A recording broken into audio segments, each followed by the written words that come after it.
Welcome and welcome back students. आज हम पढ़ेंगे जूलियस सीजर का act 3 scene 2। Act 3 scene 2 start होता है after the assassination of Julius Caesar. तो इसमें कौन कौन है? ये सीन स्टार्ट होता है एक कॉमन पल्पिट पे, एक फोरम में, जिसमें ब्रूटस है और वो पल्पिट पे जा रहा है, कैशियस है और कुछ पेविलियंस है। पेविलियंस मतलब कॉमन पब्लिक।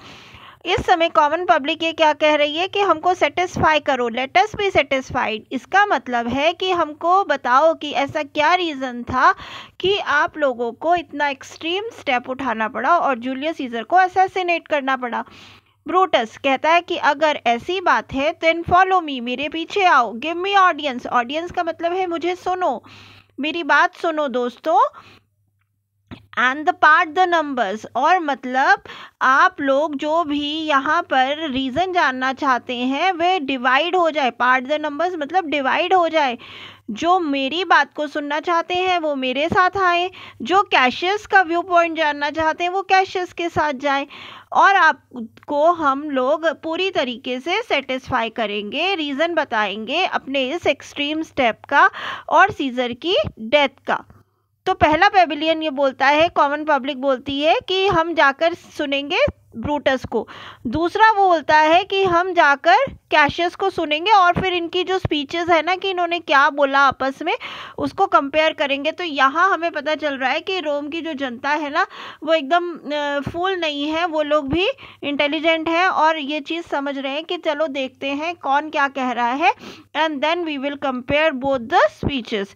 तो तीसरा जो पेविलियन है वो कह रहा है the noble Brutus is ascended. Ascend का मतलब होता है चढ़ जाना, यानी कि वो कॉमन पल्पिट पे चले गए हैं और वो अपनी स्पीच देने वाले हैं। अब देखते हैं उन्होंने क्या कहा। Brutus be patient till the last, यानी कि मेरी जो बात है उसको प्लीज़ गौर से आखिरी तक सुनना। और अपनी स्पीच स्टार्ट करते हैं। बहुत ज़्यादा इम्पॉर्टेंट है ये स्टूडेंट्स, और अपने आंसर्स को और ज़्यादा अच्छा एम्फेटिक बनाने के लिए if you can learn some of the parts of this speech, it would be very very helpful to you in scoring more marks. तो we'll begin with the speech. Romans, countryman and lover, hear me for my cause, and be silent that you may hear. Believe me for my honor, and have respect in my honor, that you may believe. यानी कि यहाँ पे वो अपनी speech को start कर रहे हैं और बोल रहे हैं, रोमन, कंट्रीमैन और लवर, मेरी बात को सुनो और मैं आपको बताऊंगा रीज़न अब कि हमने जूलियस सीजर को क्यों असैसिनेट किया।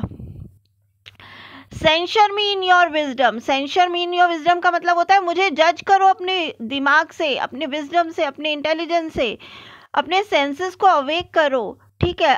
क्योंकि इस वक्त हम लोगों को जज करने के लिए कोई और नहीं बैठा है, ये रोम की जनता ही है, आप लोग ही हो। इसलिए बहुत अलर्ट हो जाओ, हर एक बात को क्लोजली स्क्रूटनाइज करो और तब कोई जस्टिस लो। इस वक्त आप लोग जज हैं, ये बोल रहा है Brutus. If there be any in this assembly any dear friend of Caesar, क्योंकि इस पूरी जो गैदरिंग है इसमें कई लोग ऐसे होंगे जो सीजर को पसंद करते होंगे, सीजर के दोस्त होंगे या सीजर के फेवर में होंगे।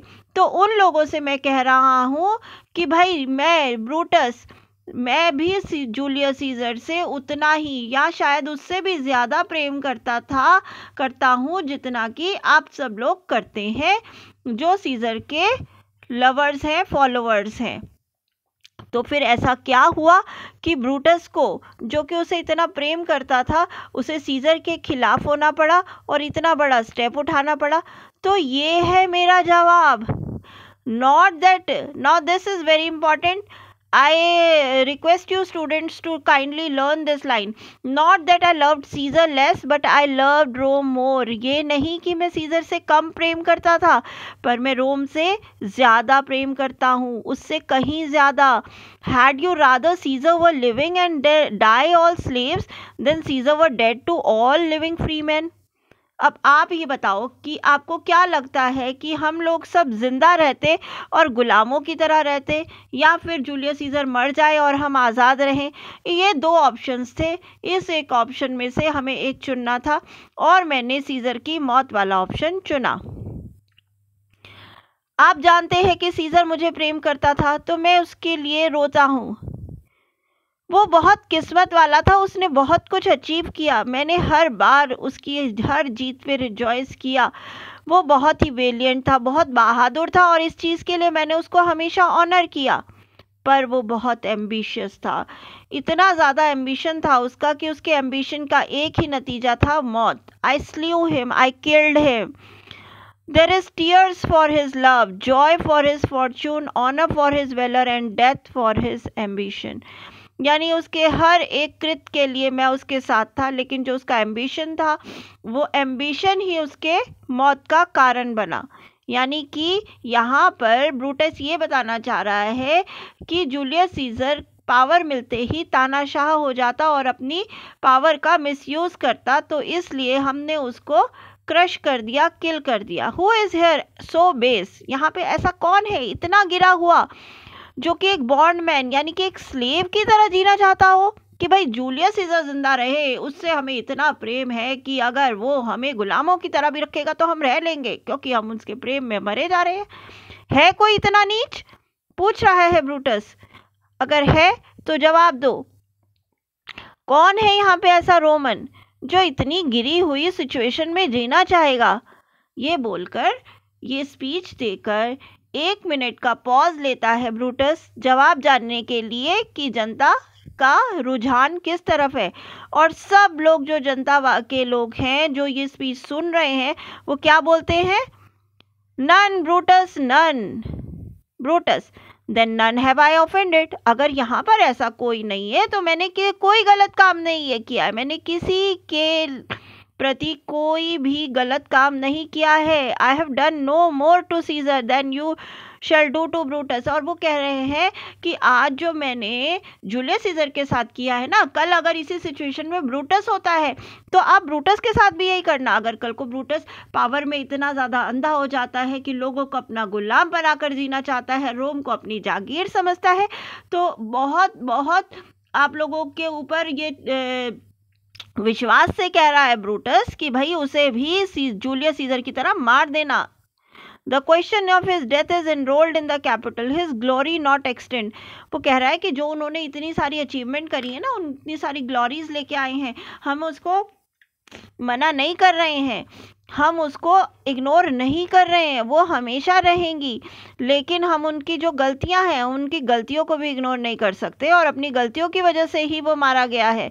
इतना बोलते ही मार्क एंटनी वहाँ पे एंटर हो जाता है। मार्क एंटनी के साथ ही आती है जूलियस सीजर की डेड बॉडी। पिछले सीन में हम देख चुके हैं किस तरीके से मार्क एंटनी, जो कि कॉन्स्पिरेटर्स का हिस्सा नहीं था, पर उसने ब्रूटस के पास जाकर परमिशन ले ली थी कि वो कॉमन पल्पिट पे जाकर अपनी श्रद्धांजलि देना चाहता है जूलियस सीजर को, और उसकी बॉडी भी ले जाना चाहता है, जिसकी परमिशन ब्रूटस ने उसको दे दी थी। हालांकि कैशियस इसके काफ़ी खिलाफ था, क्योंकि वो कह रहा था कि भाई एंटनी पब्लिक को हमारे अगेंस्ट कर सकता है, और हम देखेंगे कि यहाँ पर कैशियस का जो वो डर था वो बिल्कुल सही था।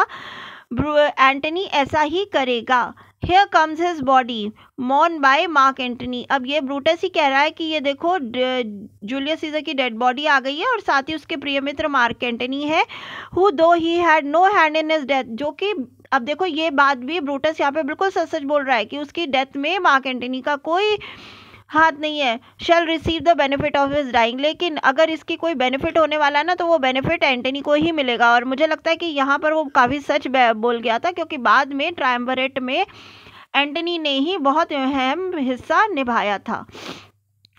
A place in the commonwealth as which of you shall not. अब वो कहता है कि मैं डिपार्ट करता हूँ, मैं यहाँ से जाता हूँ, लेकिन अगर आप मुझे प्रेम करते हैं, अगर आप रोम को प्रेम करते हैं, तो ये जान लो कि मैं भी रोम को उतना ही प्रेम करता हूँ। And I have the same dagger for my self. Dagger यहाँ पे कहते हैं तलवार। जिस तलवार से ना, जिस छोटी सी तलवार से मैंने जूलियस सीजर के ऊपर वार किया है ना, अगर कभी मैं कुछ गलत करूँगा तो वो डैगर मेरे लिए भी है, मैं वो खुद पे ही चला लूँगा। अब इतना उसके जाते ही ना सब लोग चिल्लाने लगते हैं, लिव ब्रूटस लिव, और बोलते हैं कि चलो चलो हम उसे घर तक छोड़कर आते हैं। ठीक है, यहाँ पर सब लोग, अब हम देख रहे हैं कि ब्रूटस बिल्कुल कामयाब हो गया है पूरी रोम की जनता को अपनी साइड करने में और ये यकीन दिलाने में कि उन्होंने जूलियस सीजर की जो असैसिनेशन करी है ना वो रोम की भलाई के लिए है। तो यहाँ पे पब्लिक कह रहे हैं कि हम ना एंसेस्टर्स की जो स्टैच्यूज बनती हैं रोम में बड़ी बड़ी, उसमें ना ब्रूटस की स्टैच्यू बनाएंगे, लेट हिम बी सीजर। अब उसको सीजर की जगह दे देंगे, यानी कि उसको एक तरह से राजा बनाने के लिए कह रहे हैं कि भाई अब इसको पावर दे दी जाए, ठीक है।